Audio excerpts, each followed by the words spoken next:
I have always loved the Fallout franchise, but I couldn't actually get around to playing one of the games, and that game was Fallout 3. I only played a little bit of it when I was just a wee lad, but after watching the Fallout series, I, like most people, decided to revisit the games, and with the power of modding, I was able to make Fallout 3 feel like a much newer game, adding, dare I say, 16 times the detail. Sounds good. Let me know if there are any changes. Hey there. Because if you don't know this by now, Fallout mods are usually amazing, so long as you don't go down the wrong rabbit hole. What the fuck? Holy shit, dude, what's the matter? What happened? What's going on? There's so much porn! Well, what the hell are you doing looking at my private shit? What are you talking about? Private shit, Johnny? It was wide open. There were literally thousands of files here. Well, I've been meaning to clear some of that out.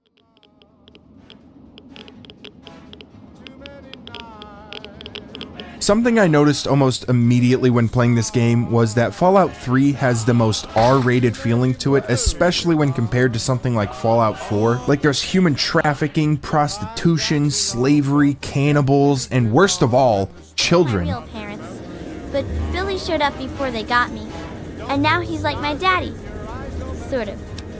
That sounds so fucking sketchy. What the hell? Fallout 3 has a feature that people complain about not being in the newer Bethesda titles, that being the ability to kill any NPC even if they have a side quest attached to them. And I found that to be kind of interesting, except I had a moment in my playthrough where this ghoul got killed by mole rats immediately after giving me a side quest, which doesn't really feel like a feature, but more like a design flaw. I don't know why, but I like you, boy.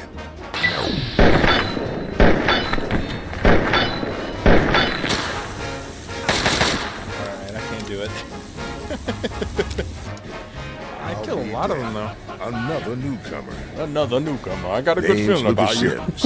But there are a few instances where the death of an important NPC can be really cool. Like if you kill Moriarty, the guy who owns the saloon in Megaton, his bartender Gob will then become the owner, and the sign of the building can change. So I feel like if you're gonna kill off any NPC, there should always be some kind of small detail that goes along with it. But I actually did run across 2 NPCs that I found out I couldn't kill, so I guess it's a mixed bag of full-blown kill whoever you want with a sprinkle of, oh, whoa, not that guy. Are you crazy? You can't kill that guy. There is one major problem I have with the game that can't be fixed with mods, at least not right now, and it's probably the main reason I didn't want to play this game for such a long time, and that problem is DC sucks. And the reason it sucks is because of a few things. The first one being that the Brotherhood is in a massive battle between the super mutants and even the occasional group of Talon mercs. So you'd expect there to be a battlefield that matches the size of the conflict, and you know what?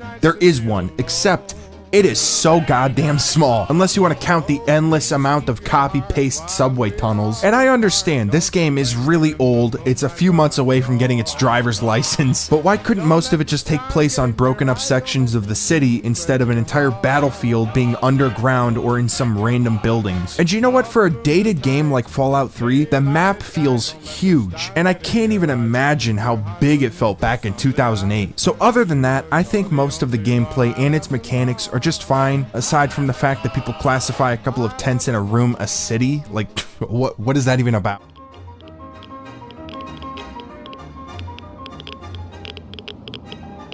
Something I was pleasantly surprised by was that the game doesn't hold your hand at all, which I normally hate, but for some reason, when it's done here, it just works. Enough that sometimes I even enjoy it, and don't get me wrong, I'm not saying I like to be walked through an entire game with the developer's hand directly under my bussy. I just like a little bit of direction, like where the next step of a quest is going to be. But here, it just tells you to figure it out. And if you eventually do, it makes finding clues to quest actually feel rewarding and incentivizes the player to wander all across the wasteland, as opposed to sprinting in a straight line across the map until you find the next marker. And that's not to say that this game doesn't have that, but I like that it sprinkles it into the game sometimes. And since I'm talking about questing so much, I might as well talk about the main story. So you start the game off with your dad, who is apparently voiced by Liam Neeson, which I didn't notice as a kid, but as an adult, instantly. I'm your daddy, little guy. Daddy. Is that You're going to need a name, aren't you? Dude, that sounds like Liam Neeson. Wait a second. No way! What the hell? Liam Neeson? The goat himself? Well, I think it's pretty easy to know what my name is. Nissan. Liam Neeson. That's amazing. Should I be Liam Neeson Jr.? And after he walks out on you, he goes on his own quest to find his own Preston Garvey. World-famous actor has admitted to going on what's being called a revenge quest to kill any black man who crossed his path. After that, you get kicked out of the vault and you're on your journey to find him. Then, after about 2 to 100 hours later, you get to the end of the game. And I gotta say, it sucks. Mainly because the set location never changes, but mostly because the outcome is always the same. You die no matter what, unless you have 1 or 2 specific companions that either die for you or do it and survive. And I gotta say, this is exactly why I love Fallout 4 so much, because each ending in that game is so cinematic and feels like it's its own thing. Anyway, back to talking about Fallout 3, sorry.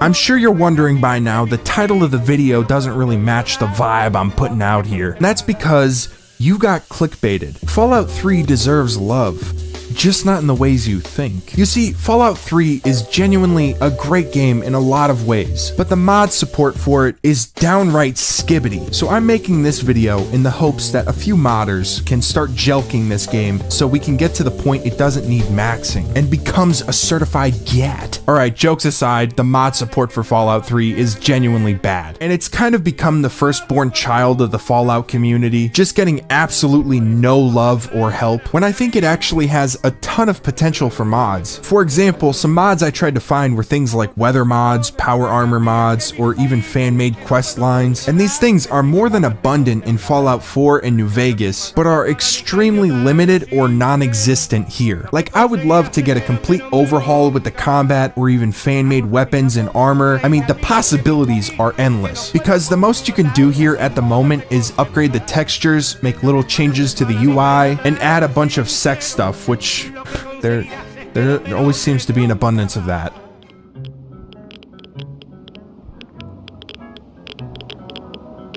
Fallout fans are probably the most toxic, self-hating fan base out there. Like, every individual person has their favorite Fallout, and every other game in the franchise is inferior. And honestly, I don't think anything other than a Bethesda game can make me genuinely angry, because nobody can ever just enjoy the games. There always has to be some problem with it, or one's better than the other. But recently, something changed that, and that something is the Fallout TV show. Now, besides the fact it was able to put a spotlight back on all these amazing games, it was able to prove without a shadow of a doubt that there are a large number of people who hate Bethesda for literally no goddamn reason. Everyone who thought Synthetic Man was a based Bethesda truther are looking like a bunch of clowns right now. The much anticipated Fallout TV adaptation has finally released. And who am I kidding? We all knew this would be bad. And why is that? Well, not just because it's Amazon, and we all know from Rings of Power and various other shows they made that they really don't care about the source material of any series, franchise, no matter how beloved. Boom, bam, pow. His kid is mixed race, so his black wife divorced him, and now he plays f***ing birthday parties. How black-pilling is that? Know anything about marriage statistics, you would know that white male, black female actually has the lowest divorce rates. Man, what the fuck is you talking about? What the fuck was that? I'm sorry. Basically, every streaming show I've tried to watch with my mother has had some form of propaganda in it. Now, it's not like in the original Fallout games, all the characters were white, but there's something uncanny about this whole thing. We'll put it at that. I'm not gonna make a huge deal over it. The rich guy punches his black friend, a white guy, and not ugly. See that the Latina overseer, this middle-aged brown woman, and it's another pussy-ass black guy, gets saved by a trans man, but the girl boy does. The fat black soy jack. You would think black people would make more of a stir about this, but as you saw with my Spider-Man 2 review, no, they totally love Miles Morales, who's fucking Urkel incarnate. So while you Bethesda haters are listening to some Discord mod yap about race theory, I am going to be exploring the wasteland with my black partner, Preston Gravy. And I will kill you.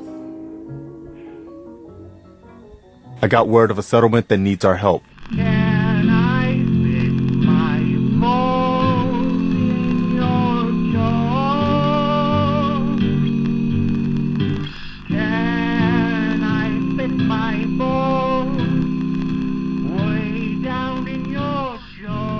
call a guy with no arms and legs Matt. My God, what have you done? You killed him! Why would you kill my father?